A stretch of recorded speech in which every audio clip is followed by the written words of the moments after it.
कर रहे हैं। बंद अभी करो। सर हम बाहर में हैं, ठीक है। हाँ राजन, कर लो। ठीक है। बंद कर दो गाना जी। क्या हुआ आंसू? कोई ना, हो गया राजन से बात कर। हाँ, system of equations involving three variables. वैसे इक्वेशन जिसमें तीन वेरिएबल्स जो है वो यूज किया गया हो। Here equation of for a1x plus b1y plus c1z equal to d1, a2x plus b2y join कर लीजिए। c2z equal to b2 and a3x plus b3y। हाँ, ज्वाइन कर लीजिए। हाँ सर ज्वाइन ले लीजिए सर, कुछ लड़के हैं।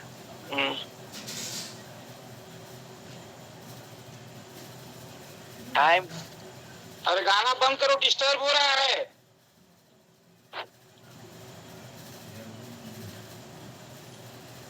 और कोई बच्चा है? नहीं sir.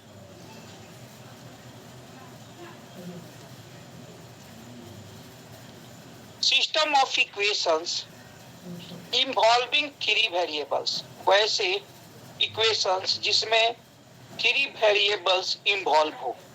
That is form a1x plus b1y plus c1z equal to d1, a2x plus b2y plus c2z equal to d2 and a3x plus b3y plus c3z equal to d3. To solve the system, we first define the following determinants. Here delta equal to a1 b1 c1, a2 b2 c2 and a3 b3 c3। हम ये पहले बता चुके हैं कैसे consider करना है। तो delta equal to a1 b1 c1, a2 b2 c2, a3 b3 c3। Delta 1 equal to d1 b1 c1 first row and second row d2 b2 c2, third row d3 b3 c3। Similarly, we can find delta 2 equal to a1 a2 a3, d1 d2 d3 column form में c1 c2 c3 and delta 3 equal to a1 a2 a3 b1 b2 b3 and d1 d2 d3। Now check। अब ये जो delta 1 delta 2 delta 3 तीन को value मिला, इसके द्वारा हम बोलेंगे, चेक करेंगे। ज्वाइन ले लीजिएगा सर। ओ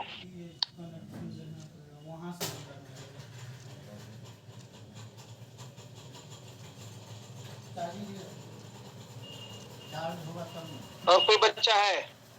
नो सर, अभी तो नहीं कर रहे हैं, कोई बच्चा नहीं है।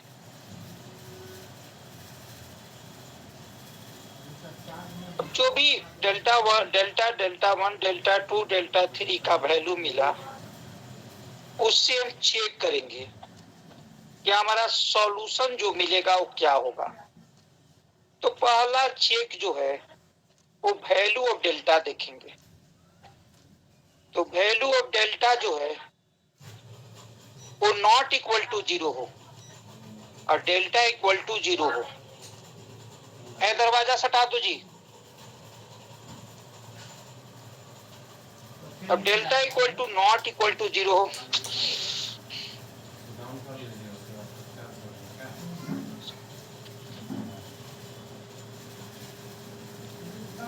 तो consistent system and has unique solution.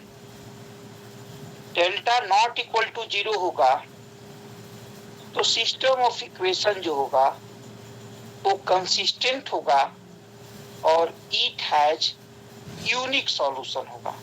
That is solution x equal to delta 1 by delta, y equal to delta 2 by delta and z equal to delta 3 by delta. If second part delta equal to 0, अगर delta बराबर 0 हो जाए तो check the value of delta 1 delta 2 delta 3। अगर delta बराबर 0 आएगा तो अगला वैल्यू जो है हम डेल्टा 1, डेल्टा 2, डेल्टा 3 का देखेंगे। अब डेल्टा 1, डेल्टा 2, डेल्टा 3 में दो कंडीशंस होंगे। फर्स्ट कंडीशन होगा कि at least one of delta 1, delta 2, delta 3 is not zero. कम से कम एक जो है डेल्टा 1, डेल्टा 2, डेल्टा 3 में वो जीरो नहीं हो, तो सिस्टम ऑफ इक्वेशन जो होगा वो इनकंसिस्टेंट सिस्टम होगा। Very very important point. एक वो है कम से कम डेल्टा 1, डेल्टा 2, डेल्टा 3 में वो नॉट जीरो हो, तो इनकंसिस्टेंट सिस्टम ऑफ इक्वेशन होगा, मतलब उसका कोई सॉल्यूशन नहीं मिलेगा। If delta 1, delta 2, delta 3 equal to zero हो। अब अगर delta 1, delta 2, delta 3 equal to zero हो जाए तो पॉसिबिलिटी क्या होगा कि put z equal to T, z equal to T put करेंगे and solve any two equation, दो इक्वेशन को, कोई दो इक्वेशन को सॉल्व करेंगे टू गेट, और उससे the value x and y, हम एक्स वाई का वैल्यू ऑब्टेन करेंगे इन टर्म्स ऑफ टी, जो कि टर्म ऑफ टी, टी के फॉर्म में आएगा। अब एक्स वाई का जब वैल्यू निकालेंगे तो उसके बाद फिर दो तरह का टेस्ट होगा। If this value of X Y Z in terms of T satisfying third equation, हम दो इक्वेशन को सॉल्व करके वैल्यू निकाले थे टी के फॉर्म में, तो जो एक्स वाई जेड का वैल्यू जो है जो टी के फॉर्म में आया है, इफ सटिस्फाइंग द थर्ड इक्वेशन को सेटिस्फाइड कर दे तो हमारा सिस्टम ऑफ इक्वेशन जो होगा, अच्छा, सिस्टम ऑफ इक्वेशन जो होगा वो कंसिस्टेंट होगा, it has infinitely many solutions. The value of x, y, z does not satisfying the equation. अगर वो थर्ड इक्वेशन को सेटिस्फाई नहीं करेगा तो सिस्टम ऑफ इक्वेशन जो होगा वो इनकंसिस्टेंट होगा। No question? No sir. Ashutosh mic off कर दो, इको होता है साउंड। Okay okay. अभी एक इससे रिलेटेड क्वेश्चन लिए, बहुत इंपॉर्टेंट क्वेश्चन है ये, बार बार आपके एग्जाम में पूछा जाता है। For what value of P and Q, for what value of P and Q the system of equations 2x plus py plus 6z equal to 8, x plus 2y plus qz equal to 5, x plus y plus 3z equal to 4।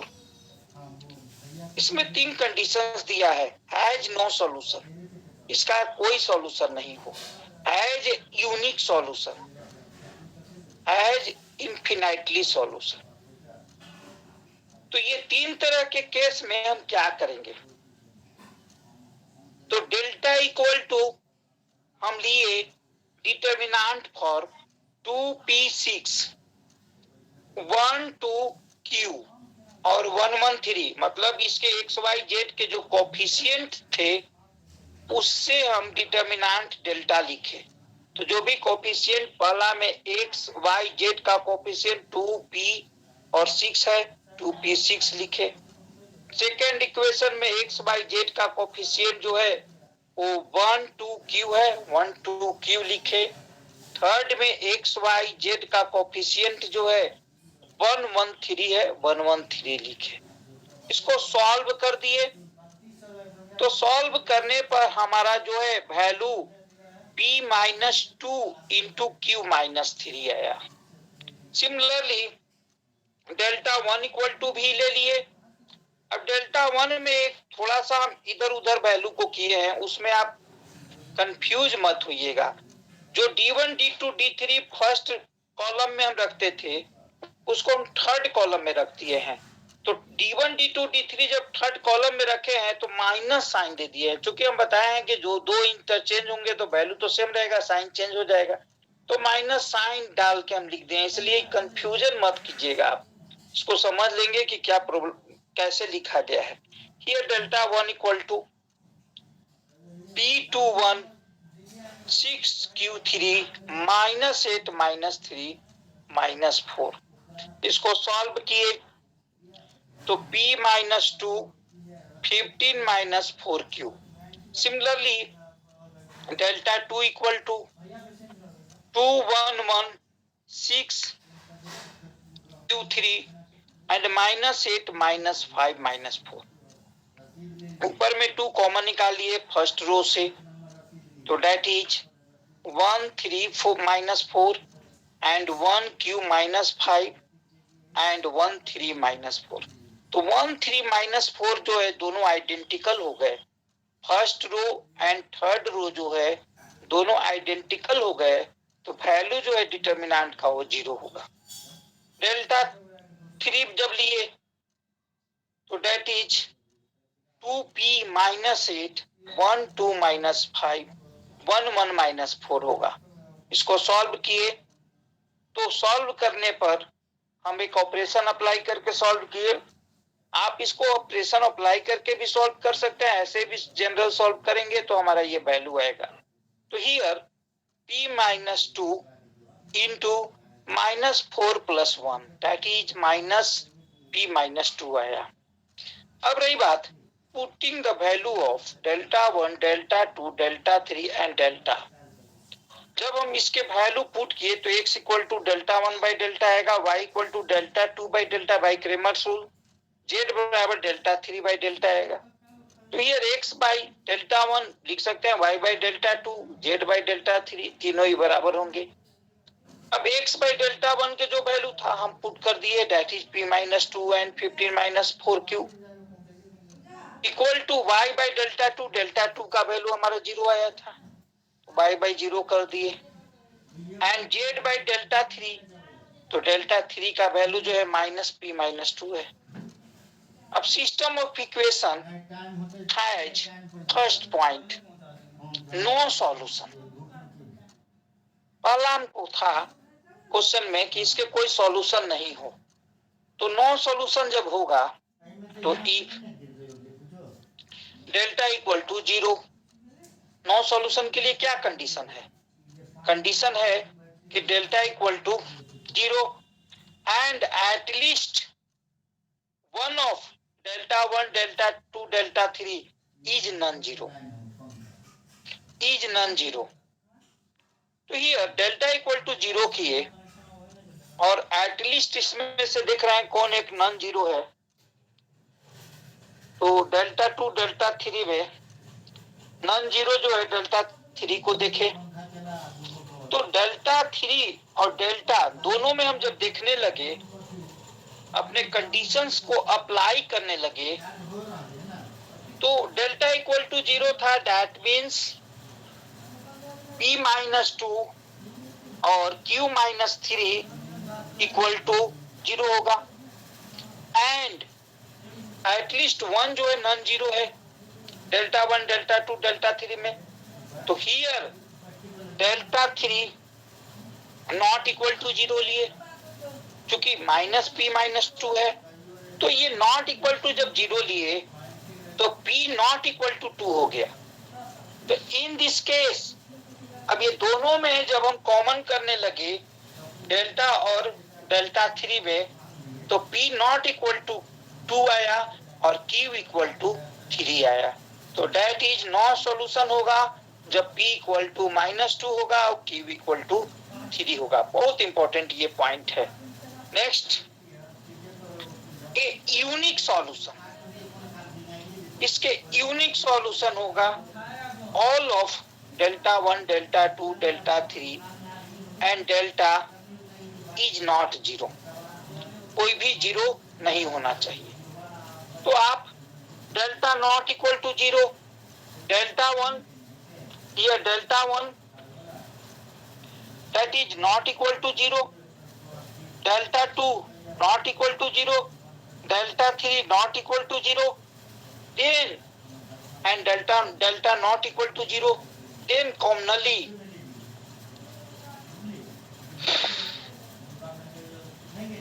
then which is possible if q not equal to 3 and p not equal to 2, means a unique solution if all delta 1, delta 2, delta 3 and delta is not 0, मतलब कोई भी जो है वो 0 नहीं होगा, तो हमारा रिजल्ट जो पॉसिबल होगा वो होगा q नॉट इक्वल टू 3 और and p not equal to 2. Again infinitely many solution. Here infinitely many solution if all delta 1, delta 2, delta 3, delta 4 are 0. infinitely many solution तब possible होता है जब delta, delta 1, delta 2, delta 3 all are 0, सभी 0 होते हैं. तो सबको हम 0 के बराबर कर दिए तो हमारा पॉसिबल वैल्यू जो है वो q इक्वल टू 3 और p इक्वल टू 2 आया. That is p equal to 2 and q equal to 3. ये जो सॉल्यूशन हम निकाले, ये जो फॉर्म था, हम नॉन होमोजेनियस फॉर्म देख रहे थे. अब जब हम होमोजेनियस फॉर्म की बात करेंगे तो क्या चेंजिंग आएगा. हियर होमोजेनियस इक्वेशन जो होगा उसमें b1, b2, b3 जो था वो 0 0 हो जाएगा. Means a1x plus b1y plus c1z equal to 0, a2x plus b2y plus c2z equal to 0 and a3x plus b3y plus c3z equal to 0. Condition to solve. अब इसमें क्या कंडीशन होगा सॉल्व करने के लिए, तो पहला होगा delta not equal to 0. Delta means determinant of coefficient of xyz. तो here delta not equal to 0. तो डेल्टा जब है 0 नहीं होगा, that means determinant of a1 b1 c2 a2 b2 c2 a3 b3 c3 not equal to 0 होगा. तो हियर only one solution, unique solution possible, x बराबर y बराबर z बराबर 0, x equal to y equal to z equal to 0. एक solution इसका possible होगा कि x का वैल्यू भी 0, y का वैल्यू भी 0 और z का भी वैल्यू 0 रख दे, तो हमारा इक्वेशन जो है वो फुल फिट होगा, सेटिस्फाई करेगा. तो जब डेल्टा नॉट इक्वल टू 0 होगा तो the equation has unique solution या 0 सॉल्यूशन या tribal solution.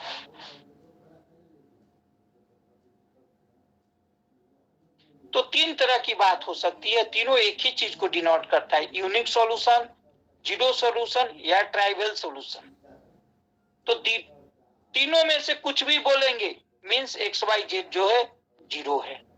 Delta equal to 0 means a1 b1 c1 a2 b2 c2 a3 b3 c3 equal to 0. then equations has infinitely number of solution. अगर delta equal to 0 आ जाए तो system of equation जो होगा वो infinitely number of solution देगा, और system of equation homogeneous then possesses non zero non trivial solution. मतलब वो हमारा जो है 0 नहीं होगा, और 0 नहीं होगा तो उसको नॉन ट्राइवल सॉल्यूशन कहेंगे. ये बहुत इंपॉर्टेंट पॉइंट है, इसका यूज हम सॉल्यूशन निकालने में करते हैं। ये सब पॉइंट को एकदम आप जो है दिमाग में रख लें। अगर कहीं प्रॉब्लम हो